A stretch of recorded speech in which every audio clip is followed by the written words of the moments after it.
Welcome to ET with GOTB at Euro 2025, day 4. Let's get into it. I'm Rachel. I'm Sophie. And this is Extra Time with Girls on the Ball.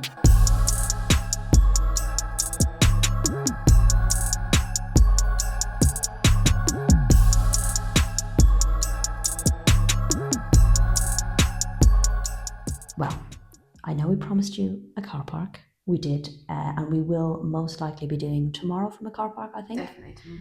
Okay, she's very insistent. If we don't have a car park, she's going to find a car park.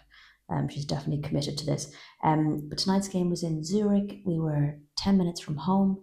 We were parked next to a McDonald's, and we wanted to pick up some chicken nuggets, get home, get our eyes on the rest of the Welsh game, so we could be fully prepared for you guys.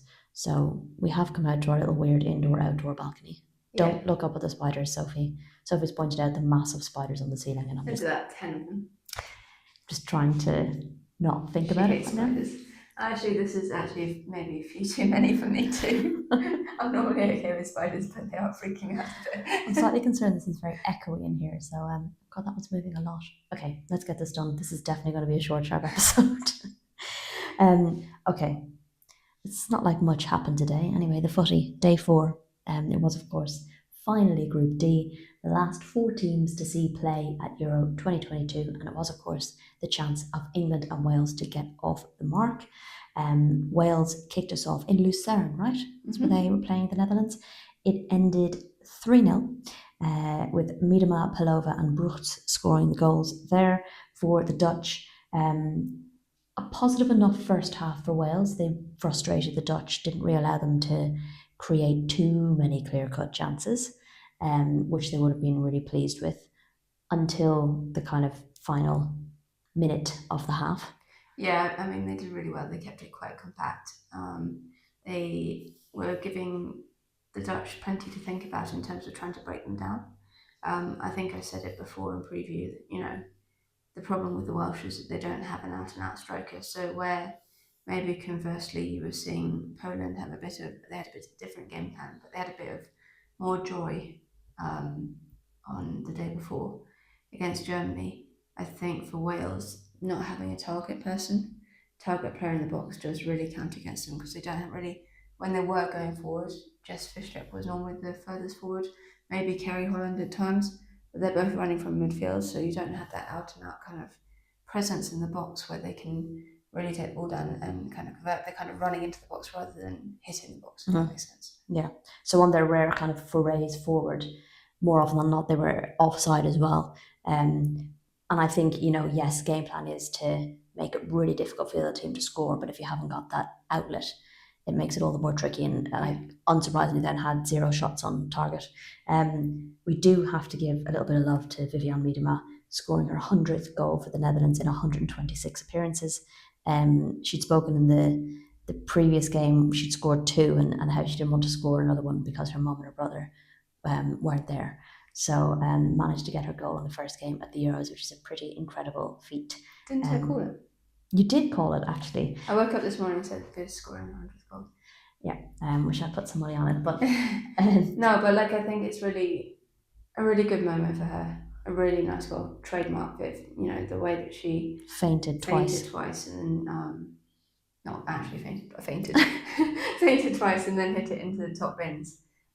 Pure Viv class. I think for her, this tournament is going to be so important because she obviously won it in 2017, got to the final of the World Cup in 2019, had COVID in 2022 when she came back in the final game for the Netherlands, and she played the whole game, and she just was not well enough to do that. So you could tell with that, and that kind of ruined the start of the season for that year. And then I think then, she missed 2023 because of her ACL injury. So this is her chance to really show what she's about, I think. Yeah, absolutely. And it was funny because the commentary kept saying how quiet she'd been in the game and how the Welsh were keeping her quiet, and you're just like, you can't say that. Yeah, when the commentators say that, she's going to score. It's certain players where you're like, you just can't. Just don't call her quiet. Don't use the keyword. Now you're looking at the spiders. I am looking at the spiders because one of them's disappeared. Oh, he's just over the door. Oh, Jesus Christ. Okay, we're going to wrap this up a little bit quicker. I do think the timing of the goal, bit of a killer blow, almost made it to half-time Wales, and I think it would have been a different story had they gone in 0-0. So it's always the same way. When you concede at that time, it changes the team talk. It changes the way you're feeling about a game. You're suddenly like you're preparing to go in. The manager is preparing to go in at 0-0. They've got a certain set things they want to say, and then they have to kind of alter it. Even if it's altering slightly, it's just a different tone or whatever. So it does. And then I think when they came out after half time, and then they score within 3 minutes, that's those are the killer times to score goals. And we see it so often with teams when they score either in the last minute or the first minute or whatever. Same in the second half. It really can destroy the mentality of the other side. The second goal also with a bit of a story. It was Palova scoring, and it was her first goal in 2 years. Another player who had been out for a long time with an ACL injury, and her first goal for the Dutch in 2 years. So both of those goals really meant a lot, and I actually think really gave the team energy. An absolute class finish as well. Yeah, like obviously to take on one foot and then to put it in with the other foot. Obviously, scoring goals gives them energy, but when it's certain players, and it just really kind of brings the team together. And you could see how pleased they were when Viv scored. They did that strange celebration. That needed more practice. They needed to practice that. But then also when you could just see the delight in the faces when Vic Palova put the ball in the back of the net. They really, really felt it. Yeah. And then Esme Brooks with the third goal about 6-7 minutes later. So it was a real kind of like 10-15 minutes where it capitulated, I think, for Wales and just kind of got away from them. And suddenly it was a massive mountain to climb. One ruled out for offside, didn't they, or something? Or ruled out for something. Jill Ward will be absolutely raging. I think she nearly had a hat-trick of woodwork hits. There was a ball cleared off the line as well. Lenneth Berenstein was the one who had a goal ruled out for offside, one or two. Anyway, she was, she would be annoyed she wasn't on the score sheet, so it could have been more. So I think plenty of positives for Wales to take and plenty of positives for the Dutch to take. I think the big blow you said, because Kerry Holland went off, and I think that's a huge blow. She was holding her hamstring. For her, she's absolutely integral. You talk about Jess Fishlock and this Welsh team. Kerry Holland, not quite as much, but nearly as much, is integral to that midfield area. And if it is a hamstring and she can't come back, that's going to be massive because they don't have many. They do have Rachel Rowe who could come on, and she's like a terrier, but it's not quite the same position. Anyway. It was one of those injuries where it happened off the ball and she just pulled up, and they're always the worst ones. Fingers crossed it's not as bad as it looks. The second game then, of course, in Group D was France versus England. One I think we all knew was going to be a tough one. I think France always scares everybody, and especially in group stages. When I think back to Euro 2022 and they beat Italy 5-0, and then of course got beaten in the semi-finals. They're always pretty good in the group stage, and this was always going to be, I think, the toughest game in the toughest group, and it proved to be exactly that for England. France won it 2-1. Katoto and Baltimore with the goals for France, and Walsh with a goal for England. So England lost against the team that was the biggest threat in the group of death, which obviously means the end of the world, right? Yeah, apparently. It's a blow. I think the most frustrating thing for England will be that they didn't play particularly well. And I'm not one to sound the alarms. I think there's plenty of chances now, and I do still think that there was a bit of there were chances for England. They created a lot at the end. They could have had an equaliser. They had chances in the first 20 minutes as well. They actually played really well in the first 20 minutes. Lauren James probably should have done better with that first minute opportunity where she sent it wide. She was free in the box. She had another opportunity maybe a few minutes later. They had chances. They had that goal ruled out for offside, which is literally the narrowest offside I've ever seen. And I know the technology tells the truth. I do get that. It's annoying that I can't see it. But I'm just that is seriously tight. That's I can see it on the picture. If you're thinking about a bit of luck either.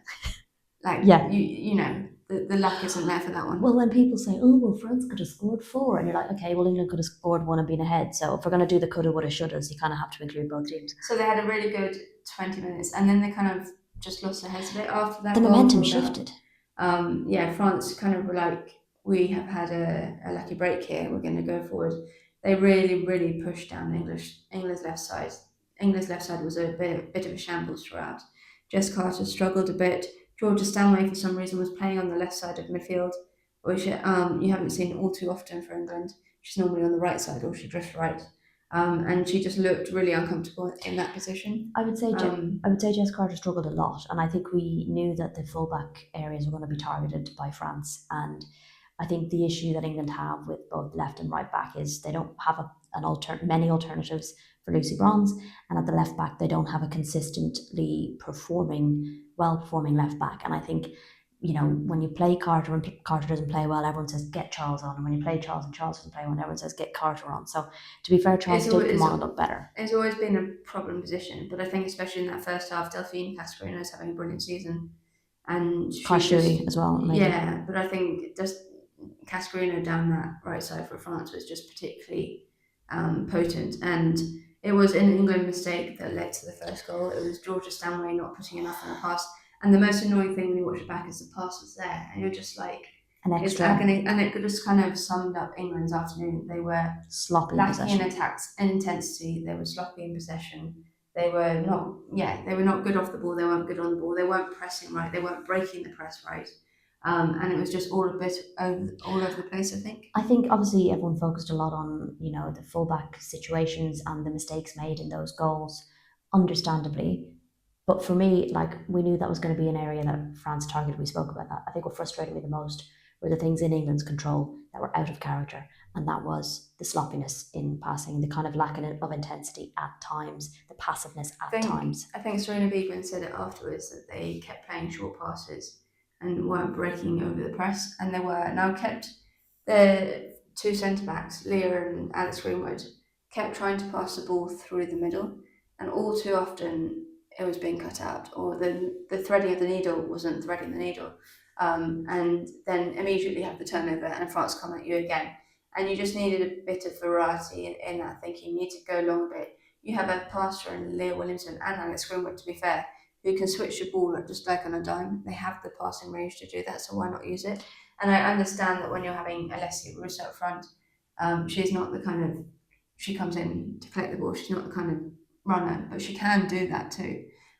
So I was a little surprised they didn't mix it up more often. There was a moment in that second half when Ella Toon was on and the pass was on. She was free through the centre, and Alex Greenwood just didn't play it, and she was so frustrated because she knew that she was through. Just going back on what you said about lack of versatility, I think that was perfectly summed up when England had a corner and they went short to Hemp, and it was defended.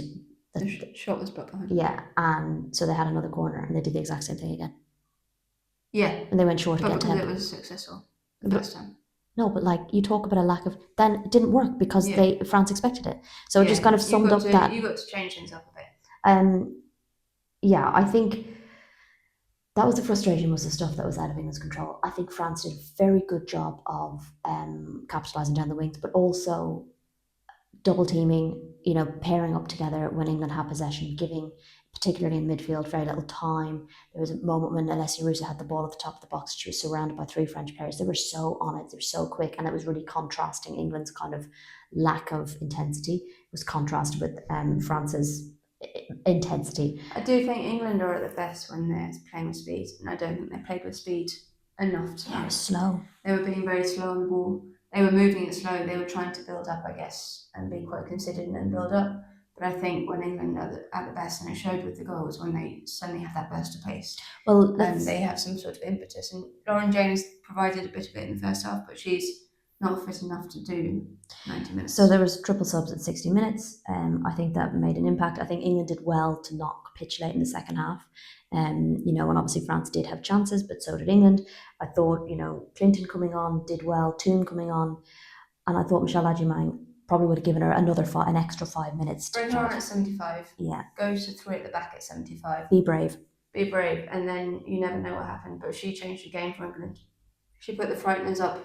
The French defence, they were suddenly all at sea. They couldn't handle the two England attack, the two forwards. They just didn't really know what to do with them, and England was starting to throw the ball long into the box, and it was causing problems. And England probably should have had an equaliser.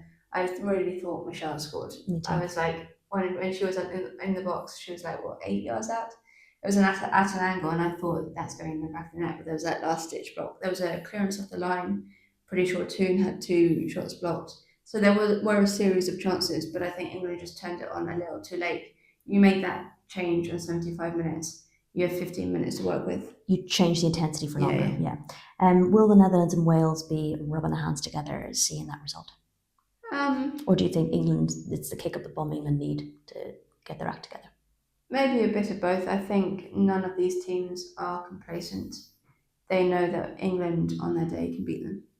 And I think they will look at this game as in, well, certainly the Netherlands will look at this game and go, well, we could lose to France too. You know, we can beat France, we can lose to France.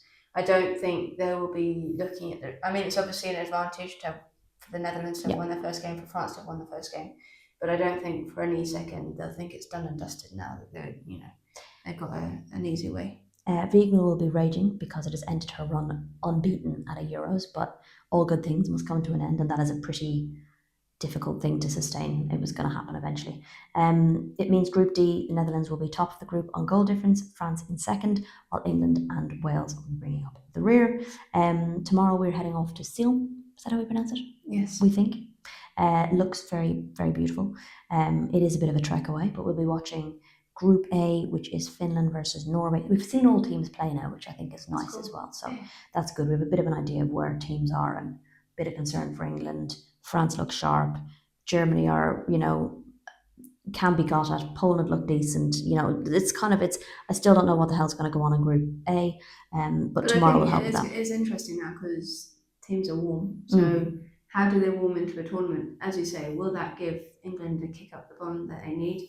I think they will look at the games, take the positives from it personally. They will be so frustrated and disappointed with their performance, but they will look at that final 10 minutes and go, well, we showed a character that we will fight back, and they will not expect to be that poor on another day, twice in a row. Let's hope not. Well, round 2 gets started tomorrow. It never stops. I could do with a day off tomorrow, but no. But I'm looking forward to it. I'm looking forward to seeing Sion, maybe doing a little bit of sightseeing if we actually have time to do that. Get some proper food. Eat something that I've isn't been fast living food. on a diet of bagels. A late night beer, and that's been about it. Yeah, and I had some Pringles yesterday. She did, going splashing out. We are going to go live tomorrow on Instagram as well. So if you are up, awake, you've listened to this, we're going to go live at 10 a.m. your time for half an hour, because there's definitely plenty to chat about. Otherwise, that's it from us on day 4. We'll be back again to chat very soon.